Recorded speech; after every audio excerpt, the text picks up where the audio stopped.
बड़े श्रद्धा भाव से। अब एक दिन का समय, एकादशी आई। एकादशी का व्रत किया हुआ था अमरीश महाराज ने। अब द्वादशी जैसे आई तो प्रातः काल अमरीश महाराज जैसे बाहर घूम रहे थे अपने बगीचे में, वहीं पर दुर्वासा मुनि का उनको दर्शन हुआ। अहो भाग्य, हमारे दरवाजे पर संत मुनि आए। चलिए महाराज, एकादशी थी, आज द्वादशी है, ब्राह्मण भोजन करवाएंगे, आपका बड़ा सौभाग्य हमारा कि आपका पदार्पण हुआ।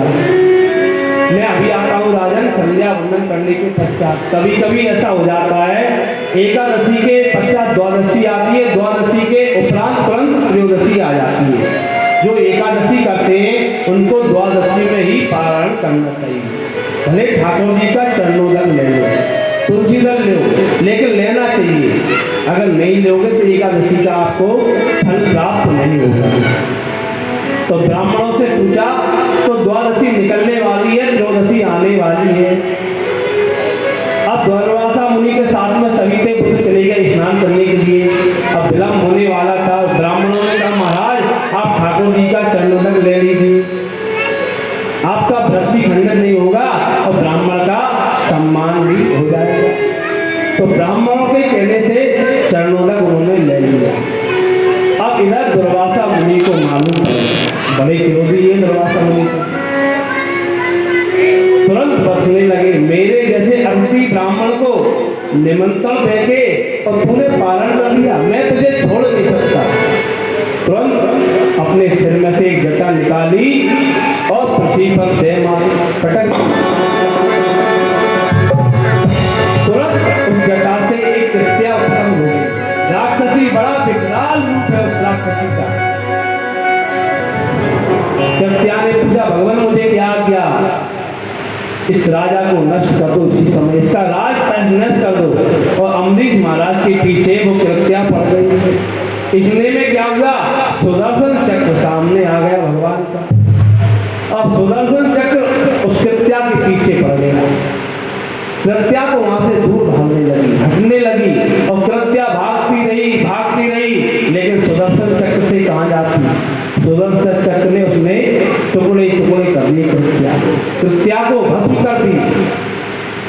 अब सुदर्शन चक्र अमरीश महाराज के पीछे पड़ गया। अब अमरीश महाराज कहाँ जाए? अमरीश महाराज ने दौड़ लगा दी, ब्रह्मलोक में पहुंचे। ब्रह्मा जी से कहा, हे प्रभु मेरी रक्षा करो, मेरी रक्षा करो, मेरी रक्षा करो।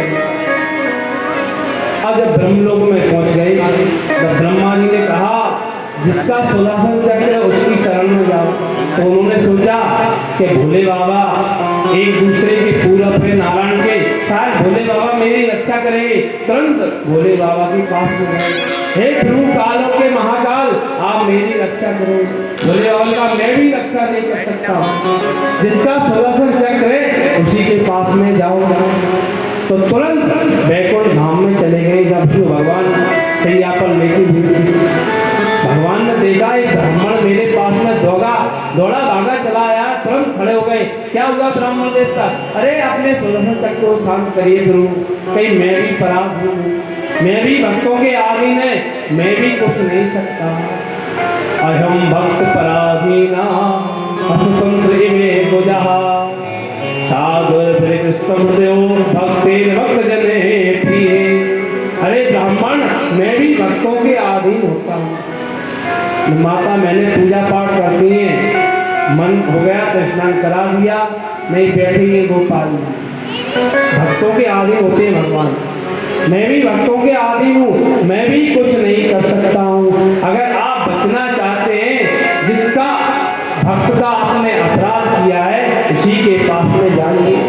तब तक 1 वर्ष हो चुका था, पूरा 1 वर्ष से चक्कर लगा रहे पूरे ब्रह्मांड का। तब वो तो पीछे लगा हुआ था, अग्नि की लपटे के मारे जल रहे थे। दुर्वासा मुनि तुरंत भागे गए। इधर अमरीश महाराज गेट पर खड़े थे। एक ब्राह्मण को मैंने निमंत्रण दिया है, ब्राह्मण के भोजन कराए बिना मैं कर नहीं सकता। 1 वर्ष तक खड़े रहे अमरीश महाराज।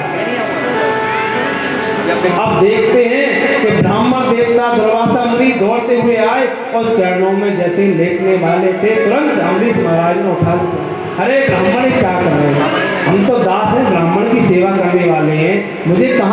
छोड़ोगे, मुझे नरक में भी वास नहीं मिलेगा। महाराज क्या बात है, आप खड़े हो जाइए। अरे वार्तालाप बाद में करना, पहले इसको संभाल, ये मुझे मार ही डालेगा, जला के भस्म कर देगा, पहले इसको संभाल। तो अम्बरीश महाराज ने कहा, हे प्रभु, मैंने सच्चे मन और कर्म से अगर आपकी सेवा की है तो उस ब्राह्मण को अपने ताप से मुक्त कर दिया। इतना कहा, 16 तक वहां से शांत हो गए। बोले दीनबंधु भगवान की जय।